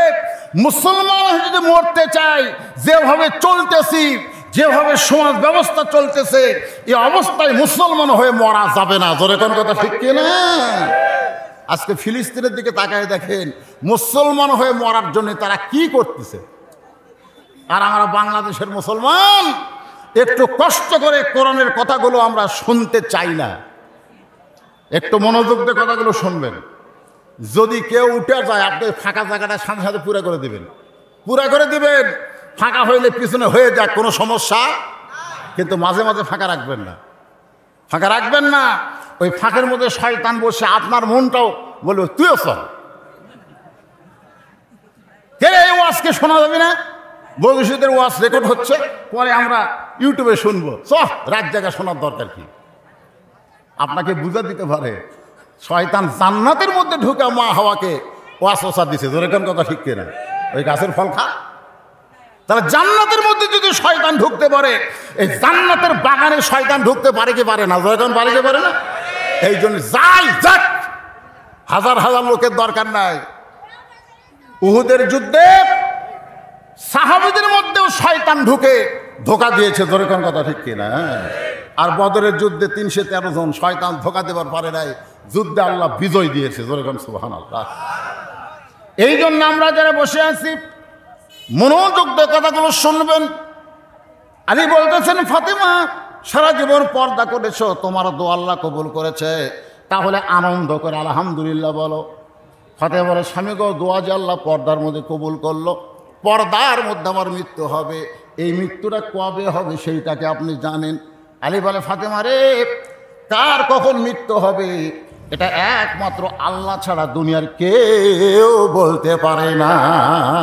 জোরে কোন ঠিক? কিন্তু কিছু লোক বলবার পারে। এই বাংলাদেশে যাদের ফাঁসি হয়েছে তারা কিন্তু জানে অমুক তারিখে রাত 12টার পরে আমার ফাঁসি হবে। জোরে কোন কথা কন না কেন? যারা মৃত্যুর তারিখ জানে তারা কোনোদিন খারাপ হয়ে মরবে না। মৃত্যুর তারিখ যাদেরকে জানানো হয় তারা কোনোদিন খারাপ হয়ে মরবে না। মরার আগে যত পাপ করেছে তওবা করে তারা মৃত্যুবরণ করবে। জোরে কোন কথা, ঠিক কিনা? আর মরার সময় কলমা পড়তে পড়তে তারা মৃত্যুবরণ করবে। আল্লাহ রাসূল বলেছেন, কোন ব্যক্তি সারা জীবন যদি পাপ করে আর মরার সময় কলমা উচ্চারণ করে যদি মারা যায়, এক কলেমার উসিলায় আল্লাহ তার জীবনের তাম পাপকে মাফ করে দেয়। আলী বলতেছেন, তোমার পর্দার দোয়া আল্লাহ কবুল করেছে, ঠিক আছে, কিন্তু কখন তুমি মরবা এই খবরটা জানে কে? আরো জোরে কর। এই কথা বলতেছে কে? না, এই কথা ফাতেমাকে কে বলতেছে? আলী। জ্ঞান কম না বেশি? হযরত আলীকে বলা হয় বিশ্বের সর্বশ্রেষ্ঠ মাস্টার। নবীর পরে একটা হাদিসে বলা হয়েছে আনা মাদিনাতুল ইলমি ওয়া আলিউ বাবুহা, আমি হচ্ছে ইলমের শহর, আলী হচ্ছে তার দরওয়াজা। জোরে কান সুবহানাল্লাহ। সে আলী বলতেছে তুমি ফাতেমা কখন মরবে এই খবর জানে কে? ফাতেমা বলে স্বামী গো, মৃত্যুর খবর আল্লাহ জানে, 5টা খবর আল্লাহ জানে, দুনিয়ার কেউ জানে না, কিন্তু আল্লাহ পাক আমারে জানাইছে আজকে গভীর রাতে ফাতেমার মৃত্যু হবে। যেই বলছে গভীর রাতে হবে, আমার মা বোনদের জন্য বলতেছে বা শোনেন, গাছের গোড়া কাটলে গাছটা যেমন ঠাস করে পড়ে যায়, হয়তো আলী তেমনি পড়ে গেলেন ঘরের মাঝায়। ফাতেমা মুস্কি মুস্কি হাসে, স্বামীর কপালে চুম্বন দিয়ে বললেন স্বামী গো, আমি গভীর রাত্রে মরে যাব এই খবর শুনে আপনি এমন করে কাঁদেন কেন? ওগো স্বামী, আপনি যদি দুর্বল হয়ে যান তাহলে আমার 3টা চাওয়া কে পুরা করবে? আমি মরে যাওয়ার পর আমার 3টা চাওয়া আপনাকে পুরা করা লাগবে। আলী চমকে গিয়ে বলে ফাতেমা, গরিব ছিলাম বলে দুনিয়ার চাওয়া তোমার পুরা করতে পারি নাই। আল্লাহ নবী আলীর সঙ্গে যখন বিবাহ হলো ফাতেমার, তখনই ফাতেমার হাত ধরে বললেন ফাতেমা, আমি তোমাকে 2টা জিনিস উপহার দিব, এই 2টা জিনিস তোমাকে গুরুত্ব দিয়ে নিতে হবে। 1 নম্বর জিনিসের নাম হলো জাঁতা। জোরে কার নাম কি? জাঁতা। জাঁতা বলেন আপনারা। রাসূল মেয়েকে উপহার দিলেন, তুমি জাঁতা ঘুরাবা, গম এবং জবের আটা করবা। একটু মনোযোগ দেন, আমার আলী বড় গরিব, দুনিয়ার ধনী ধনী যুবকেরা তোমাকে বিয়ে করবার চাইছিল, কিন্তু আল্লাহ তাআলা হুকুম দেয়নি। আলীর ব্যাপারে আল্লাহ ঘটকালি করার কারণে আমি রাসূল আমার চাচাতো ভাই, আপন চাচাতো ভাই আলীর সঙ্গে তোমার বিয়া দিলাম। আলীকে তুমি কোনোদিন কষ্ট দিবা না। দুনিয়ার জীবনে ফাতেমা কিছুই চাই নাই, মৃত্যুর সময় বলতেছে আমি মরে যাওয়ার পর আমার 3টা চাওয়া আপনি পুরা করবেন। কিছুই চাইনি ফাতেমা, কিছুই না। একদিন আল্লাহ নবী জোহরের নামাজ পড়ে এসে ফাতেমার দরজায় ডাকতেছে, ফাতেমা ফাতেমা। ফাতেমার দরজায় এসে কাঁদতেছে। রাসূল বলে ফাতেমা কান্দো কেন? বলে আপনি ডাকলেও দরজা খোলা যাবে না বাবা, এই মুহূর্তে আমার পরনে এমন একটা কাপড়, যে কাপড় পরে আমি দরজা খুলতে বড় শরম পাই। জোরে কোন সুবহানাল্লাহ। কত কষ্টে ছিল ফাতেমা, কোনোদিন বাপের কাছে বলে নাই। আজকে হযরত আলী বলে ফাতেমা কি 3টা জিনিস চাইবা? বলে 1 নম্বর চাহিদা হলো আমি মরে যাওয়ার পর রাত্রিবেলায় আমাকে দাফন করবেন, রাতের অন্ধকারে আমাকে দাফন করবেন। দুনিয়ার কোনো মানুষ যেন আমার কবরের খবর না জানে, আমার কোনো জানাজার ব্যবস্থা করবেন না। জান্নাতুল বাগের পূর্ব কোণায় আমাকে গোপনে দাফন করবেন, আমার কবরের খবর যেন দুনিয়ার কোনো মানুষ না জানে। আমার লাশটা খাটনিতে তুলবেন না, কারণ খাটনি কান্দে নেওয়ার সময় আমার দেহের ওজন তারা বুঝতে পারবে। আমি হিসাব করে দেখলাম এ মুহূর্তে 4 জন পুরুষ নাই যারা ফাতেমার খাটনি কান্দে নিবে। আমার বাবা যদি দুনিয়াতে থাকতো, মরা মেয়ের লাশের খাটনি বাবা কান্দে নিবার পারত। আমার হাসান হোসেন যদি বড় হইতো, মায়ের লাশের খাটনি কান্দে নিবার পারত। কিন্তু হাসান হোসেন ছোট, বাবা 6 মাস আগে দুনিয়া থেকে বিদায় নিয়েছে। আপনি আমারে কান্দে করে ওই জান্নাতুল বাকির পূর্ব কোণায় আমাকে দাফন করবেন। মায়েরা বোনেরা যারা পর্দার অন্তর আছেন, যে ফাতেমার শোনার জন্য আপনারা বাড়ি থেকে মাহফিল এসেছেন, আমি আপনাদের জন্য বলতেছি, ফাতেমাকে সাইয়্যিদাতুন নিসা বলা হয়, জান্নাতি নারীদের নেত্রী বলা হয় একটাই মাত্র আমলের কারণে। সে আমল, তার নাম হলো পর্দা। আমলটার নাম কি? কথা কন না কেন? নাম কি? আমাদের জন্য 1 নম্বর আমল হলো নামাজ, আর নারীদের জন্য 1 নম্বর নেক আমল হলো পর্দা। আল্লাহ ইমানদারকে লক্ষ্য করে বললেন আস্তাইনু আস্তাইনু বিসসবরি ওয়াসসালাহ ইন্নাল্লাহা মা'আস সাবিরিন। যদি কিছু পাবার চাও, আমরা যদি কিছু পাবার চাই, তাহলে কার মাধ্যমে চাওয়া লাগবে? না না, এখানে বলতেছে আস্তাইনু, আমার কাছে চাও। বাবার মাধ্যমে, দয়াল বাবা। আজকে বাংলাদেশে অনেকে বলে আমার দয়াল বাবার দরবারেতে কেউ ফিরে না খালি হাতে। আসে না? নাই আসে না? 2 কান্দের ফেরেস্তা কলম খাড়া করে আছে। আল্লাহ কয়, কেরে ফেরেস্তা লেখ, কেরামান কাতিবিন ইয়ালামুনা মা তাফআলুন। তোদেরকে লেখার জন্যই তো আমি দিয়েছি, কলম খাড়া খেন। আল্লাহ এরা জিকিরের নামে কি করে আমরা তো বুঝবার পারি না, লেখমো কি? এরকম পার্টি বাংলাদেশে আসে না? নাই যেরকম আসে না? হ্যাঁ, আল্লাহ বলতেছেন আস্তাইনু বিসসবরি ওয়াস সালাহ, আমি আল্লাহর কাছে যদি পাওয়ার চাও তাহলে ধৈর্য আর নামাজের মাধ্যমে চাও। ইন্নাল্লাহা মা'আস সাবিরিন, নিশ্চয় আল্লাহ কার সাথে আছে? আপনারা যারা ধৈর্য নিয়ে বসে আছেন আপনাদের সাথে আল্লাহ আছে না নাই? জোরে করে আছে না নাই? ওয়ালা আলি মুহাম্মদ কামা বারাকতা আলা ইব্রাহিম ওয়ালা আলি ইব্রাহিম ইন্নাকা হামিদুম মাজিদ। লা ইলাহা ইল্লাল্লাহ। মাইক একটু চ্যান চ্যান বেশি করতেছে, চ্যান চ্যান কমে দাও। লা ইলাহা ইল্লাল্লাহ। সবাই জবান খুলে আল্লাহর জিকির করতে কোনো শরম আছে? তাহলে মহব্বতে লা ইলাহা ইল্লাল্লাহ।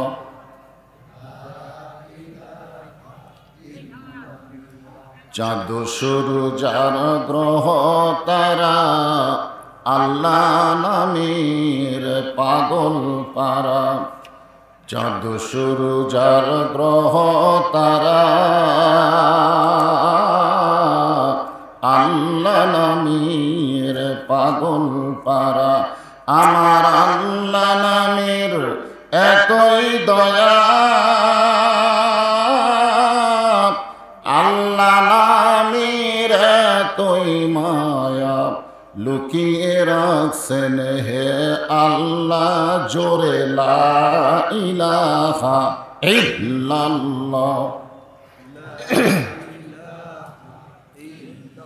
ইল্লাল্লাহু ইল্লাল্লাহু ইল্লাল্লাহ লা ইলাহা ইল্লাল্লাহ লা ইলাহা লা ইলাহা ইল্লাল্লাহু মুহাম্মাদুর রাসূলুল্লাহ।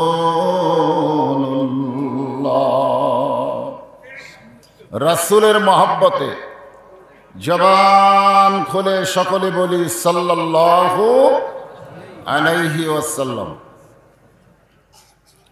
আমি যখন আসি আমার ইসমাইল ভাই এই যে দরুদের উপর একটা সুন্দর কথা বলেছেন, যখন আমাদের কেউ থাকবে না হাসরের ময়দানে তখন আমাদের সবচাইতে আপনজন হবেন আমাদের নবী। জোরে করে সুবহানাল্লাহ। এই জন্য একটা গানও আছে, আছেন আমার মুক্তার, আছেন আমার বারিস্টার, শেষ বিচারের হাইকোর্টেতে তিনি আমায় করবেন পার, আমি পাপী রাসূল জাবিন্দার। আল্লাহ যখন হাকিম হয়ে আমাদেরকে আসামি বানায় বিচার শুরু করবেন, শেষ বিচার। ধরে কোন কি বিচার? যার পরে আর কোনো বিচার আছে? বাংলাদেশে বহু বিচার, জজ কোর্ট, হাইকোর্ট, সুপ্রিম কোর্ট। তারপরেও মানুষ বলে এগুলা বিচার হলো? বিচারের নামে একটা প্রহসন হলো। ধরে কোন ঠিক কিনা? কারণ পরিমণির মতো মেয়ে মানুষ জামিন পায়, আলেম ওলামারা বছরের পর বছর আছে জেলখানায়। ঠিক কিনা ভালো? তা আসলে দুনিয়াতে যে বিচারই করুক এগুলো বিচার না। আসল বিচার কার কাছে? জোরে বলেন। আমরা সবাই কিন্তু বলি তোর বিচার আল্লাহ করবে রে। তোর বিচার কে করবে?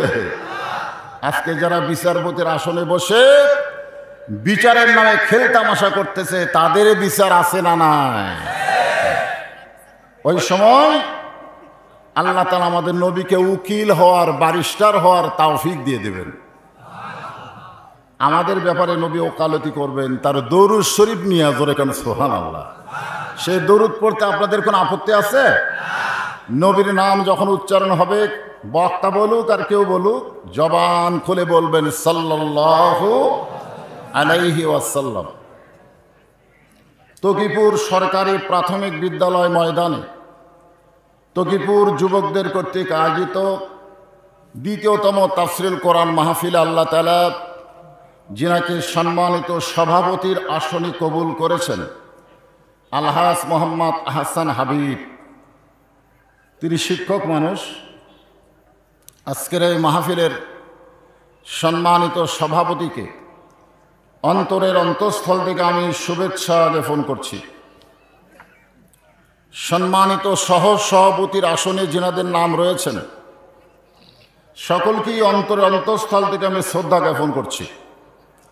সম্মানিত প্রধান অতিথি আলহাজ ইঞ্জিনিয়ার মোহাম্মদ এনামুল হক, মাননীয় জাতীয় সংসদ সদস্য, এবং এছাড়াও সম্মানিত বিশেষ অতিথির ভিতরে যিনাদের নাম রয়েছে সকলকে অন্তরের অন্তঃস্থল থেকে আমি শুভেচ্ছা জ্ঞাপন করছি। সম্মানিত ওলামায়ে কেরাম, আপনারা মানেন বা না মানেন, এ জাতির শ্রেষ্ঠ সন্তান হলো আলেম ওলামা। মানেন? মানেন? এ কথা আল্লাহ রাসূল বলেছেন, আল ওলামা ওয়ারাসাতুল আম্বিয়া। আলেমদেরকে তোমরা যাই ভাবো, আলেমরা হচ্ছে নবীদের ওয়ারিস। বলেন সুবহানাল্লাহ। কার ওয়ারিস? নবীদের ওয়ারিস। আল্লাহ কোরআনে বলেছেন, ইন্নামা ইয়াখশাল্লাহ মিন ইবাদিহিল উলামা। বান্দা সমূহের ভিতরে আলেম বান্দারাই আল্লাহকে সবচাইতে বেশি ভয় করে। এ কথা কি আমার না আল্লাহর? দুনিয়ার তদন্তে যদি বলে আলেমরা নারী নির্যাতন করে, মানুষ খুন করে, জঙ্গিবাদী করে, মৌলবাদী করে, এগুলা দুনিয়ার তদন্ত হতে পারে, কিন্তু আল্লাহর তদন্ত হলো আলেমরাই আল্লাহকে সবচাইতে বেশি ভয় করে। আর সবচাইতে যারা বেশি ভয় করে তাদের খবর কি? তাদের খবর হলো ইন্না আকরামাকুম ইনদাল্লাহি আতকাকুম। ওই ব্যক্তি হলো সবচাইতে আল্লাহর কাছে বেশি সম্মানিত যারা আল্লাহকে বেশি ভয় করে। বলেন সুবহানাল্লাহ।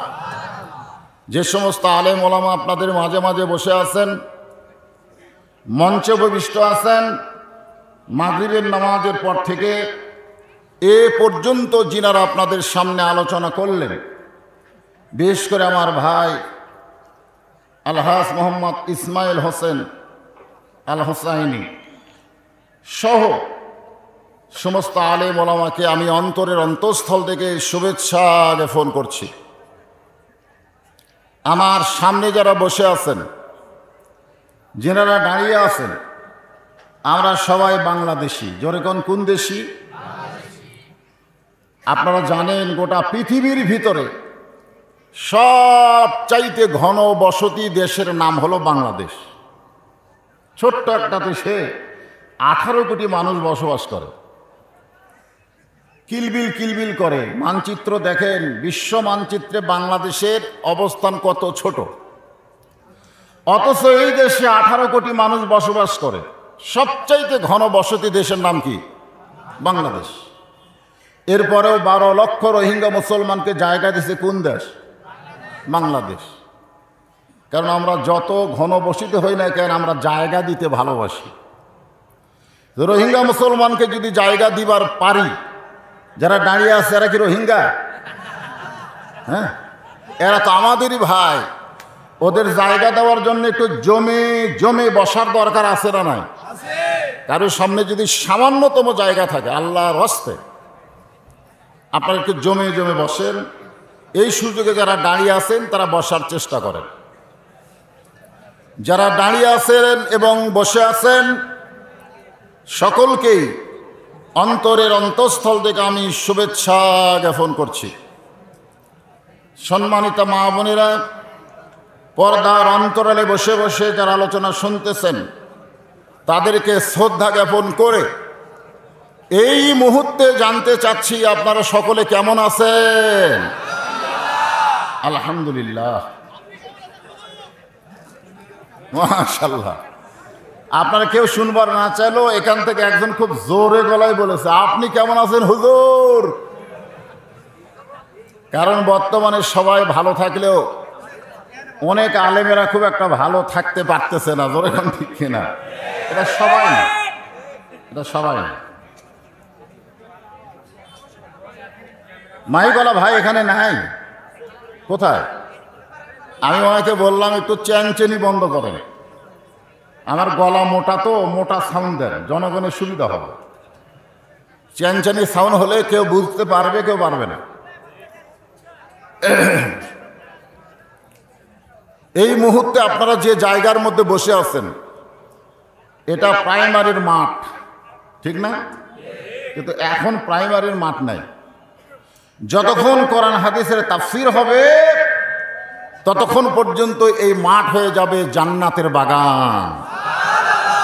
আর জান্নাতের বাগানের ভিতরে কেবলমাত্র তারাই বসে আল্লাহ যাদেরকে জান্নাতের জন্য কবুল করে। মন চাইলেও, আপনার মন চাইলেও এখানে আপনি বসতে পারবেন না, কারণ মন চাইলে হবে না, তো আল্লাহ চাওয়া লাগবে। কে চাওয়া লাগবে?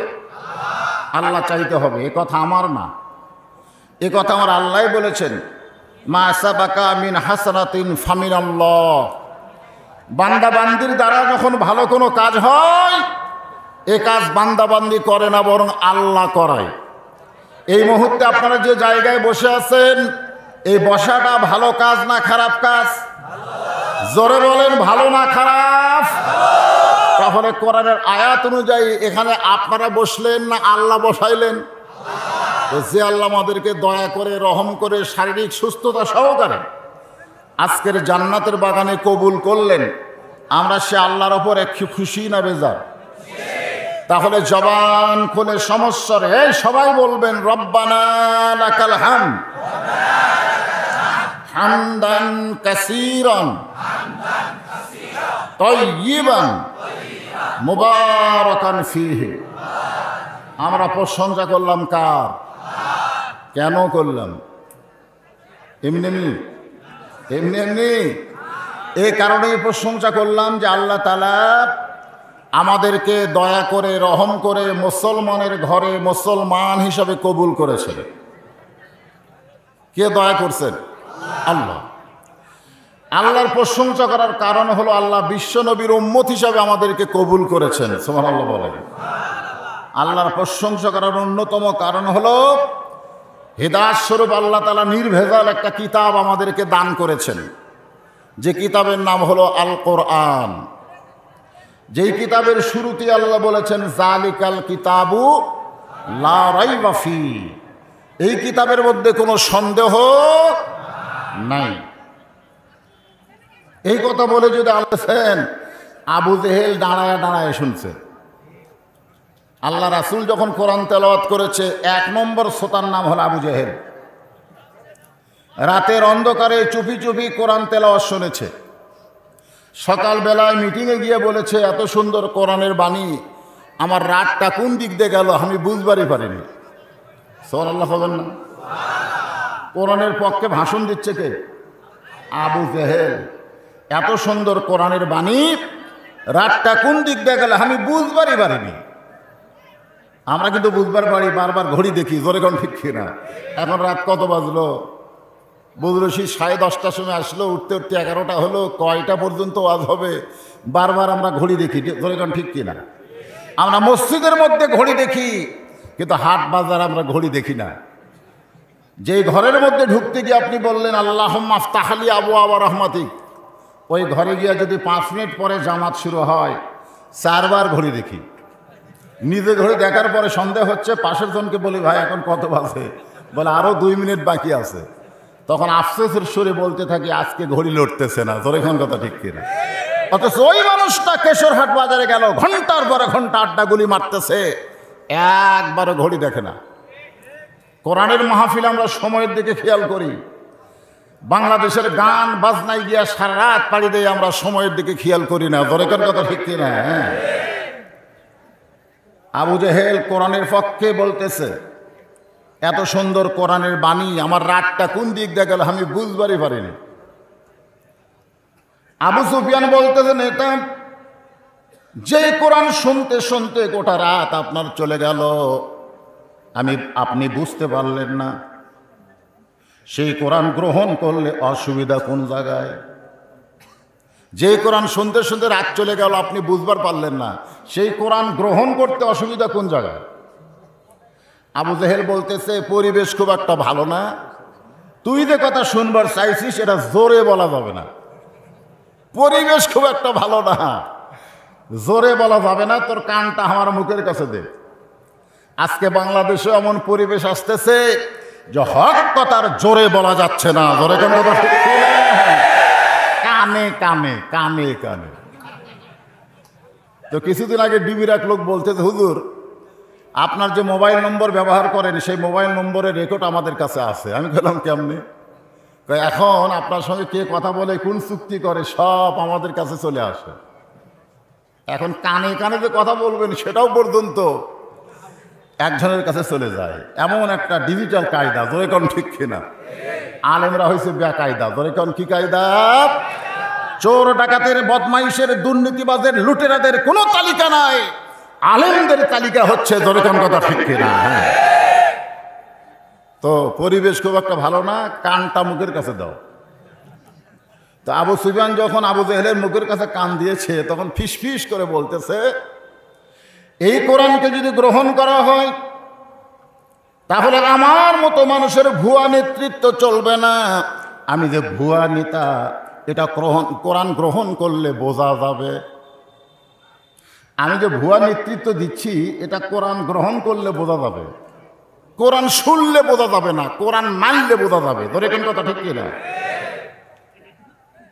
আসল নেতা হবে আব্দুল্লাহর এতিম পোলা। তা আমি বাঁচা থাকতে আব্দুল্লাহর এতিম পোলার নেতা হোক, এটা আমি কখনোই সহ্য করব না।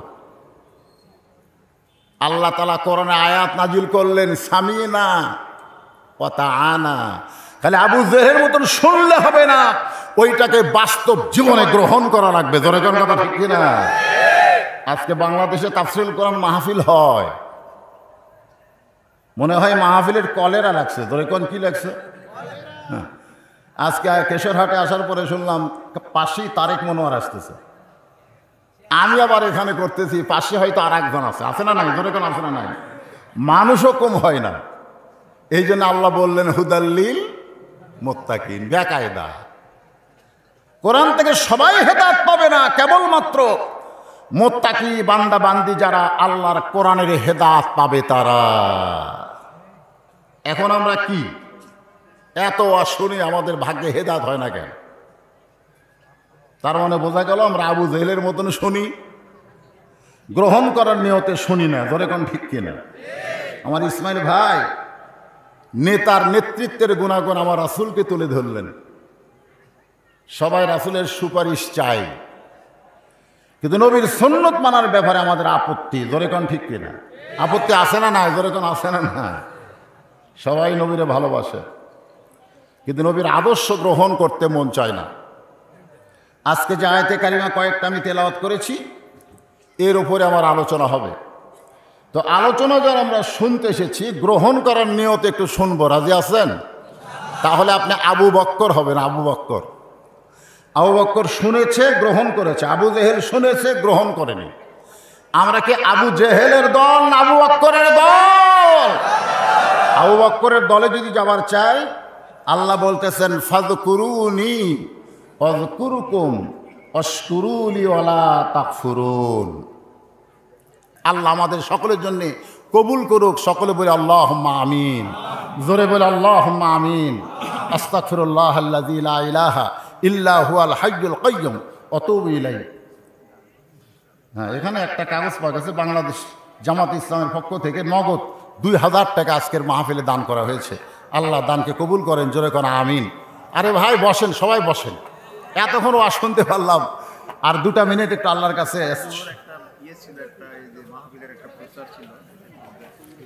হ্যাঁ, মোনাজাতের পরে পোস্টাল বলে দেবেন, অসুবিধা নেই। দোয়া করে দিই ভাই। আল্লাহুম্মা আমিন। আল্লাহুম্মা আনতাস সালাম ওয়া মিনকাস সালাম তাবারাকতা ইয়া যাল জালালি ওয়াল ইকরাম। আয় আল্লাহ, কষ্ট করে মেহনত করে হাজার হাজার বান্দা বান্দি আরবের ঘুম বাড়িকে বাদ দিয়া তোমার কোরআনের মাহফিলে তাফসীর শুনল। আল্লাহ মেহেরবানি করে আজকের মাহফিলকে কবুল করো। যারা টাকা পয়সা খরচ করে কষ্ট করে এত বিশাল আয়োজন করেছে, আল্লাহ এই যুবকদেরকে 5 ওয়াক্ত নামাজি কবুল করো। আয় আল্লাহ তাআলা আমার মা বোনদের পর্দা নিশি কবুল করো। আজকে যারা টাকা পয়সা সহযোগিতা করেছে বুদ্ধি বিবেচনা দিয়া আল্লাহ তাদের সকলকে এই মাহফিল ওসিলায় জান্নাতে কবুল করো। রব্বির হামহুমা, সকলে বলেন রব্বির হামহুমা কামা রব্বায়ানি সগীরা। আমাদের মধ্যে যাদের বাপ মা কবরে গেছে আল্লাহ এ দানের ওসিলায় বাপ মার কবরকে জান্নাতের টুকরা বানাও। মাহফিল ওসিলায় বাপ মার কবরকে জান্নাতের টুকরা বানাও। আজকের মাহফিলের সম্মানিত সভাপতিকে আল্লাহ তুমি কবুল করো, সহসভাপতিদের কবুল করো, প্রধান অতিথি বিশেষ অতিথিদের আল্লাহ তুমি কবুল করো, আলেম ওলামাদের কবুল করো। বিপদ আপদ মুসিবত থেকে আল্লাহ আমাদেরকে হেফাজত করো।